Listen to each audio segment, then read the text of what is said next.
नमस्कार देवियों और सज्जनों, व्यालोकवाणी में आप सभी का स्वागत है। हमारे साथ हैं अवनीश पीएन शर्मा जी। आप सभी इन्हें बखूबी जानते हैं, प्रारंभ के संपादक, हमारे बड़े भाई। सर, आपका बहुत बहुत स्वागत है। प्रणाम व्यालोक जी, सभी दर्शकों को राम राम, जय जय श्री राम जी। सर, मैं तो बहुत दुखी हूँ। भारत में फांसीवाद तो 11 साल पहले आ गया था, लेकिन अब उसके दुष्परिणाम दिख रहे हैं। ईसाइयों पर बहुत हमला हो रहा है, अल्पसंख्यकों का जीना मुहाल कर दिया गया है। ठीक है कि 3 घटनाएं जो स्किर्मिश हुई वही हुई हैं, लेकिन हम तो 300 कहेंगे। फरीदाबाद में क्रिसमस ट्री शॉर्ट सर्किट से जल जाएगा, लेकिन हम कहेंगे कि वीएचपी के गुंडों ने जला दिया। हाँ, लेकिन हम तब भी ये नहीं मानेंगे कि दिल्ली में जो अल्लाह अकबर कह के फट गया, हम उसके बारे में कहेंगे कि जांच चल रही है, पुलिस अभी जांच चल रही है, उस पर अभी हम कोई ये नहीं करेंगे। लेकिन सड़क चलते कहीं कोई झगड़ा वगड़ा होगा तो हम तुरंत जान जाते हैं कि वो बीएचपी वाले हैं कि बजरंग दल वाले। यहीं से सर याद आता है मालेगांव ब्लास्ट के एक पुरानी वीडियो क्लिप वायरल हो रही है सर। पुरानी है, लेकिन उस पुलिस अधिकारी का बयान है जो बाकायदा उस समय डीजीपी या आईजी थे। उसी संदर्भ में एक और बयान है जिसके लिए मैं आपको आमंत्रित करूंगा, लेकिन उससे पहले एक आखिरी बात। सर, क्या वाकई इस देश में हिंदुओं के साथ कुछ भी हो जाए, इस देश का एक बड़ा वर्ग हमेशा ये कहता रहेगा कि हिंदू ही दोषी है? जबरन हिंदू आतंकवाद की परिभाषा गढ़ेंगे हम, और इसका जब विरोध होगा तो हम कहेंगे कि देश में अराजकता फैल गई है।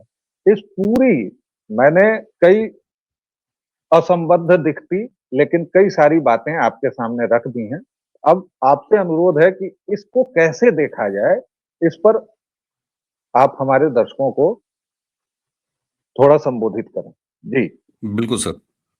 तो व्यालोक भाई, इससे पहले कि शुरू हो, 10-12 हिंदू अगर मार दिए जाते हैं तो आप उसको कृपया करके लिंचिंग मत कहिएगा। मॉब लिंचिंग नहीं होती, एक अखलाक के साथ घटना हो जाती है, वो नरसंहार होता है।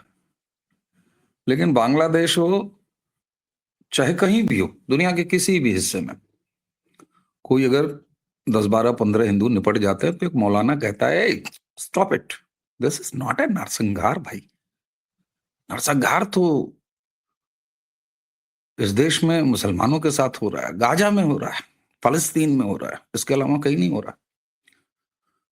तो ये दरअसल वो इंटरनेशनल डीएनए है जो इस पॉलिटिकल थॉट जो है इस्लाम, उसके साथ, और सिर्फ आप ही के साथ नहीं है, यहूदियों के साथ भी तो यही है। अब उसको जरा सा वापस आते हैं। आपने मालेगांव का बड़ा अच्छा जिक्र किया।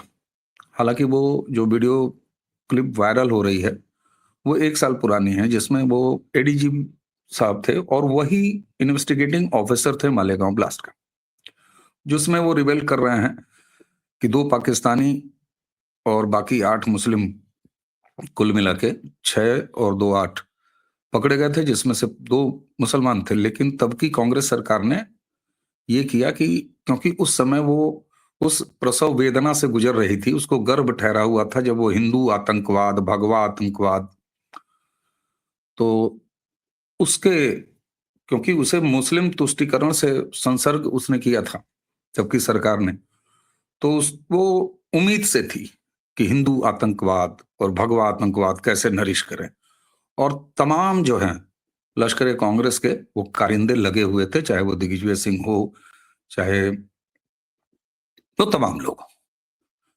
इंक्लूडिंग पी चिदम्बरम भी। आपने बड़ा अच्छा संदर्भ, हालांकि उसका रिसेंट अगर कहें कि साहब हम लोग इतना पुराना 1 साल पुरानी क्लिप पे क्यों बात कर रहे हैं, तो एटीएस के एक ऑफिसर कुरैशी साहब, अगर लोगों को याद हो, उन्होंने हालिया ये कहा था कि उस समय के जांच अधिकारी, जब ये एडीजी साहब बदल दिए गए, क्योंकि कांग्रेस ने ये कहा कि इन सबको हिंदू बताओ और इन सबों को ले जाके छोड़ाओ, पाकिस्तानियों को छोड़ा भी गया, और चूंकि वो पूरा प्लॉट तैयार था कि कैसे प्रज्ञा ठाकुर, कर्नल पुरोहित और इन सबको, मैं उसके विस्तार में नहीं जाऊंगा, खूब सारी बातें इस पर हो चुकी हैं। कुरैशी साहब ने कहा था कि साहब हमारे ऊपर जो नए जांच अधिकारी साहब आए थे, उन्होंने बाकायदे दबाव डाला था कि आप इसमें हिंदू एंगल घुसेड़ो। हालांकि उस कुरैशी अफसर ने मना कर दिया था, और इन्होंने हालिया बुजुर्ग हैं, काफी बुजुर्ग हो गए हैं, तो उन्होंने एक खुलासा किया था। आप अब सीधे चले आते हैं इस समय के, ये जो चिटफुट घटनाएं हुई हैं अभी क्रिसमस को लेके, आप इसके पीछे के जितना ये पूरा जो एक गिरोह है इकोसिस्टम का, आप उनके ट्वीट्स वगैरह देख रहे हैं दर्शकों? इस वीडियो को देखने के बाद जरा जाइएगा, 3-4 ऐसे कीवर्ड्स हैं जो आपको सबकी पोस्टों में, चाहे वो एक्स पे पोस्ट कर रहे हो, चाहे वो सोशल मीडिया के किसी प्लेटफॉर्म पे लिख रहे हो, ये जितने ससुरे गिरोह हैं जिनमें नर और मादा बराबर शामिल है, वो तमाम लचकती मटकती मादाएं भी हैं और ये नर भी हैं। क्या है? फिर वही बीएचपी, बजरंग दल, हिंदू गुंडा, गुडलम्स। कल्पनाथ राय अंकल की बात मुझे याद आ रही है, वो बड़ा प्रखर रूप से गुडलम्स बोलते थे। मैं कहता था ये कहां से डिक्शनरी, उस समय मैं थरूर साहब को नहीं जानता था। ये 4-5 कीवर्ड सब में चल रहे हैं, कट कॉपी पेस्ट हो रहा है। ये ठीक उसी तरह का एक नया दौर पैदा किया गया है जिसमें कभी क्रिश्चियन भाइयों के नाम पर, कभी नॉर्थ ईस्ट वर्सेस रेस्ट। अब देखिए देहरादून की घटना में क्या हुआ। देहरादून की घटना में 2 नेपाली हैं, एक खुद नॉर्थ ईस्ट का लड़का है, ये वहां रहते थे। एक जैसे ग्रुप क्लैश होता है, ये ग्रुप क्लैश हुआ और बाकायदे डीजीपी ने उस पर बयान दिया है, पुलिस अफसर ने बाइट दी है, और उसने कहा कि कोई रेसिज्म नाम की कोई चीज नहीं थी। ये उसी तरह का एक अपराध है जिस तरीके का लड़कों में, युवाओं में हो जाता है। आजकल हिंसक हैं, चाकूबाजी हो गई, एक दुखद घटना भी हो गई, और एक बच्चा जो है अपनी जान से नहीं रहा। लेकिन उसमें भी आपको वही कट कॉपी पेस्ट आपको दिखाई देगा, सेम कट कॉपी पेस्ट आपको दिखाई देगा। कारण जानते हैं? कारण, कई कारण है। आपने अभी कहा कि ये वक्त बदल गया है, जज्बात बदल गया है, और अब उसके परिणाम भी दिखाई दे रहे हैं। तो परिणाम चलिए गिना देते हैं। आप जैसे विद्वान मित्र ने अगर इंट्रो में ये बात कही है, तो मेरा धर्म बनता है, मजहब तो नहीं बनता लेकिन धर्म तो बनता है ना, कि उसको मैं परिणाम गिनाऊं। जानते हैं व्यालोक भाई परिणाम क्या है? केरल में जो अभी परिणाम आया है, जिसपे हमने एक डिटेल वीडियो भी किया, प्रारंभ पे भी किया, और मैं लगातार इस बात को बता रहा हूं कि साहब केरल में 3 दशकों में आरएसएस ने जो ग्राउंड पे काम किया है, वहां के ये जो फासिस्ट हैं, ये जो कम्युनिस्ट हैं, ये जो रेड आर्मी गिरोह कहिए, आर्मी तो एक पवित्र शब्द है, और उनसे लोहा लेते हुए एक जो नया एंगल भाजपा, अब आरएसएस ने केरल में अपना ग्राउंड तैयार करने के बाद ये काम अपने पॉलिटिकल विंग, और सीधा अपने पॉलिटिकल विंग भाजपा को सौंप दिया है राजनीति खेलने के लिए। और अब भाजपा, आपको देखिए चुनावी राजनीति वहां अच्छे से बैटिंग कर रही है। अभी जो परिणाम आए हैं, ये परिणाम क्यों आए हैं आपको पता है? एक नई युति तैयार हुई है, और वो युति है कि दुश्मन का दुश्मन वो अपना दोस्त होता है। आप याद कीजिए, लव जिहाद नाम का शब्द केरल से उत्पन्न हुआ, और किससे उत्पन्न हुआ? वो वहां के ईसाई समुदाय से उत्पन्न हुआ कि ये हरे मजहबी हमारी बहू बहन बेटियों के साथ लव जिहाद कर रहे हैं। और बाकायदे तब की केरल की सरकार ने एफिडेविट दिया कोर्ट में, और तब ये पहली बार डॉक्यूमेंट हुआ शब्द लव जिहाद। वहां अब उन्होंने ये मान लिया है कि ये जो मुस्लिम लीग के साथ मिलके और लाल गिरोह के साथ मिलके कांग्रेस, जो कि लश्कर कांग्रेस बन चुकी है, इससे अब हमें कोई उम्मीद नहीं है। ये हरा आतंक हमें, हमारी बहू बहन बेटियों के साथ ये कांड करता रहेगा। और उन्होंने अपनी खिड़कियां पहले खोली, फिर हाथ बढ़ाए, और ये जो जितना भी आरएसएस का पथ संचलन और ये तमाम वीडियोस आप केरल से देखते हैं, पुष्प वर्षा करते, कभी बारिश में पथ संचलन हो रहा है, उसका स्वागत हो रहा है।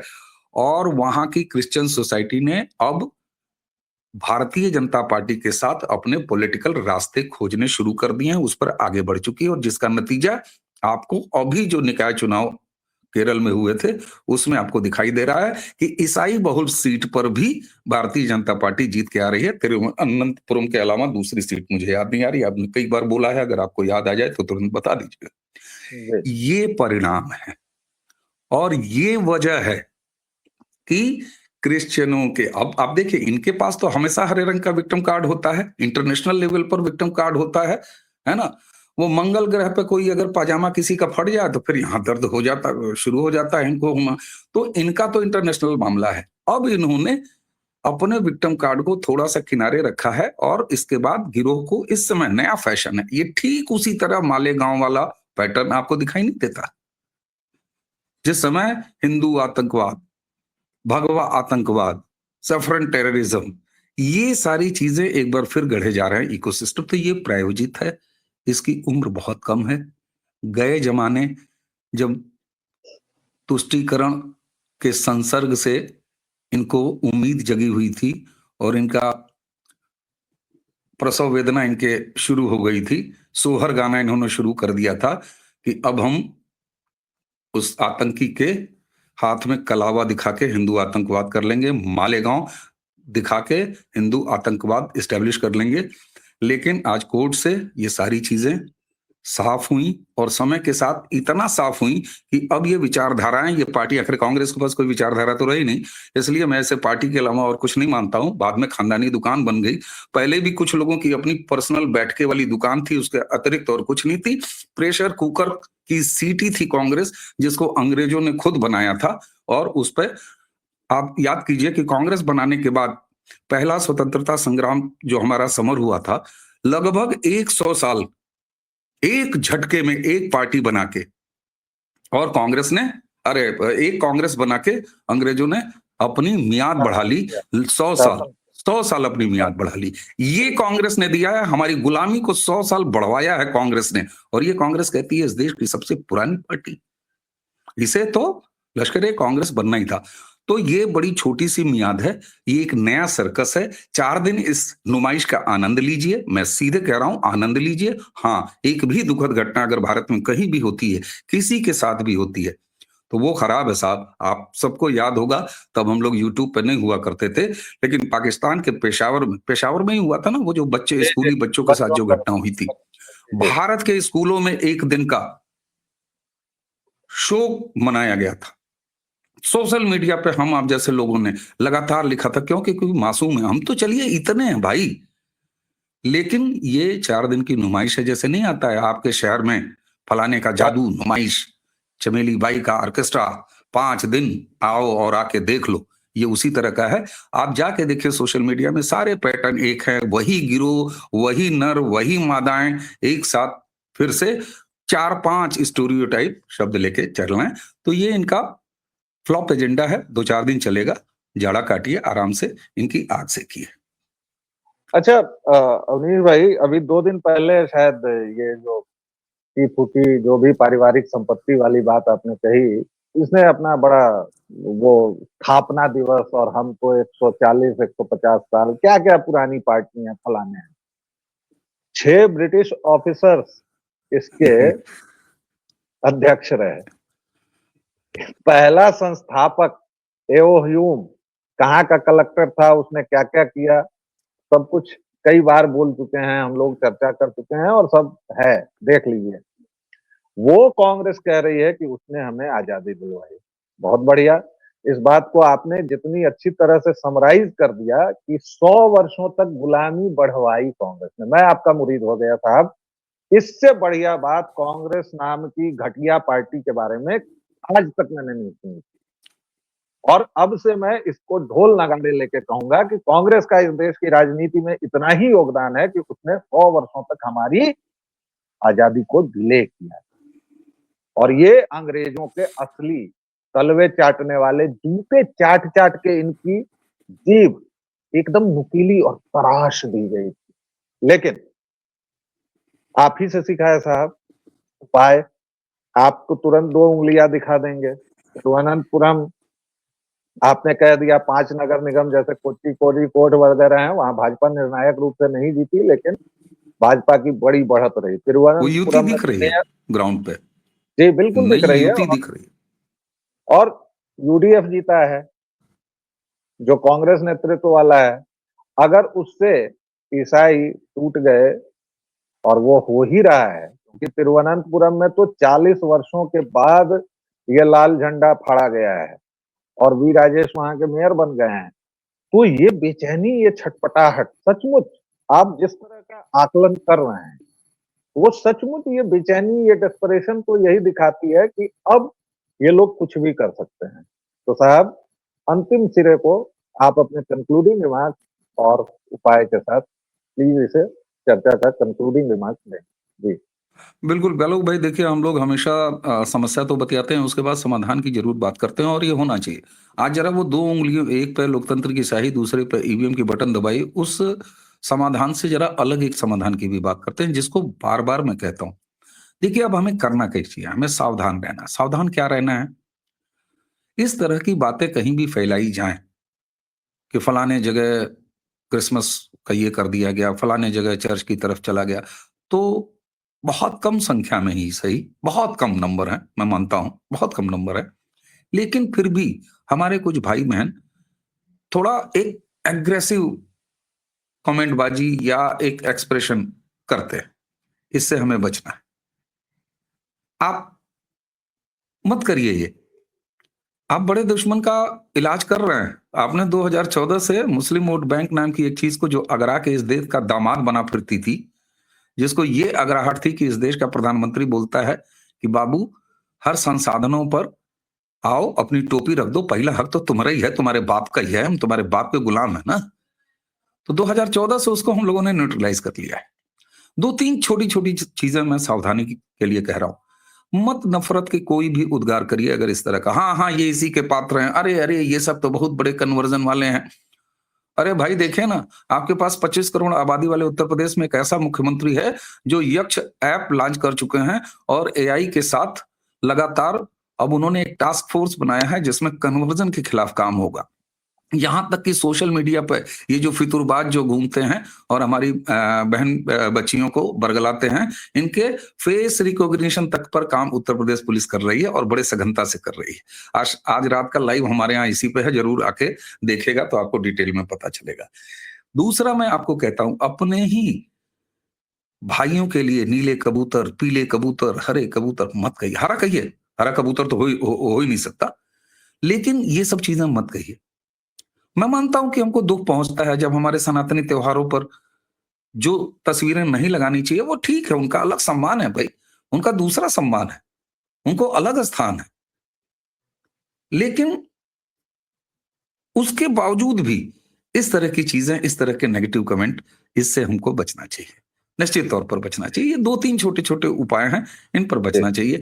जैसे बहुत सारे लोग जो हमारे नॉर्थ ईस्ट के भाइयों को कह देते हैं छोटी आंख, नहीं नहीं, वो हैं? सब तो चाइनीज़ भी लिख देते हैं। तो बात ये नहीं। सारी चीज़ें, इन चीज़ों से हमें बचना चाहिए। बाकी हमारी उँगलियों वाला इलाज सफिशिएंट है सर। सर, बहुत बहुत धन्यवाद अवनीश भाई आपका। और हमने स्वागत आपका उस तरीके से नहीं किया था, मैंने आज जानबूझ के, तो आपकी विदाई चादर और पाग के साथ। दर्शकों श्रोताओं, व्यालोकवाणी पर आपका जिस तरह स्नेह और प्रेम बरस रहा है, मैं अभिभूत हूँ। प्लीज इसे कंटिन्यू रखिए, लाइक शेयर सब्सक्राइब कीजिए। और आपको पता है मेरा दूसरा ठिकाना कौन सा है, पहला वाला ठिकाना जहाँ मैं हमेशा से मौजूद रहा हूँ, प्रारब्ध पर। तो इन दोनों चैनल को अपना स्नेह और प्रेम देते रहें। जय जय सिया राम। जय जय श्री राम। प्रणाम सर।